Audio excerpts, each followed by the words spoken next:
So I recently saw Supergirl and I liked it fine.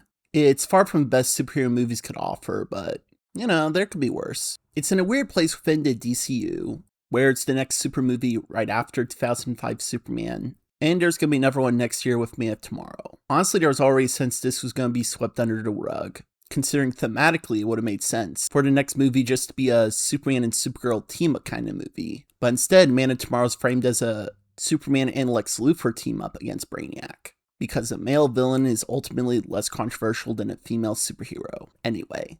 Also, I think something else of note, Supergirl is generally a character people struggle to portray. Like, if you think of it, she's literally the second most popular super family character right after Superman, as well as basically go against the narrative Superman's the last son of Krypton. Like, it seemed like adaptations struggle whether to make her more like Clark or less like Clark, whether she's susceptible to evil or not. Plenty that still try to play for origin story. Like, we got the My Adventures version of Supergirl, which is trying something more radical, with her adopted by Brainiac and made into a child soldier. At this point, I got some mixed feelings on that Supergirl. Although in the latest season, she's probably the best character just entertainment-wise. She's just a joy to be around. Anyway. I mean everybody! Jimmy Flamebird, the dog is a gourd! Anyway, as far as this movie's approach, I am a little mixed on. Now, I don't mind a rougher Supergirl who might have some substance abuse issues. I guess since this is part of her greater arc, where she gradually grows out of it. However, there are some things within this approach that are a little questionable. I feel like her fondness of Earth iconography is a bit iffy. Like, she's clearly rocking it because that's what we're familiar with. But this was a character who was alive with Krypton during her teen years. Like, you'd think she'd bring up more stuff from that, as alien as it might be to us. Also, kind of the whole Superman reveal that the Kryptonians weren't such good guys. I feel like we could delve into something like, I don't know, why didn't Kara explain this aspect of Kryptonian society, There's also a bit of a contradiction in the original movie, whereas there she at least had the Supergirl suit with a trench coat over it. And here they seem to be surf Draculaing, Supergirl wearing a suit, Supergirl having to wear the suit by the end of the movie. It's all kind of weird. A lot of people are fixated with comparisons with the Woman of Tomorrow book, which the movie lifted a bit from. Part of it's on James Gunn promoting the heck out of that book. Changes like the villain going from a more normal guy to suddenly something way more alien and freaky looking, I'm kind of indifferent on.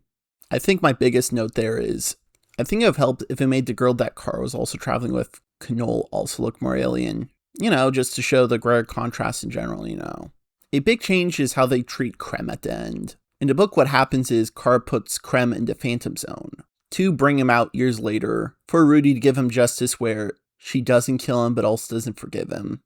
Whereas in the movie, Kara just kills him. Like that. I guess she's less stingy about no-kill rule here. It does bring up ethics whether the Phantom Zone is comparable to death. That's always been an ethical quandary within Superman. I liked approaching the Young Justice show, where they showed the Phantom Zone is a place of madness, but Zod and his fellow rebellion are actually able to retain some semblance of sanity within the zone, with cooperation with others. But anyway, overall the concept of Kara killing just feels weird. Like, you could have just taken him to space jail. Or heck, if you wanted an awesome kill, just have Lobo do it. Speaking of Lobo, Lobo's cool in the movie. Some people make a fuss about Jason Momoa coming back here. I mean, for me, it's like, if he's a fan of a character and wants to play Lobo here, more power to him. I think I liked him for what he was here. I guess it's worth knowing that this movie has one of the most jarring needle drops, where this is Kara being heroic as Supergirl, and it's this weirdly poppy, everything's gonna be alright.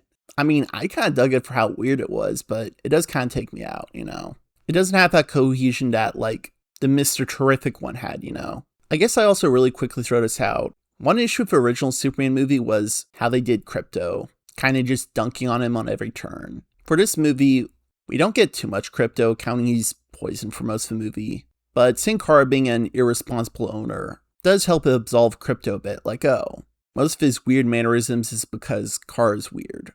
Interesting strategy.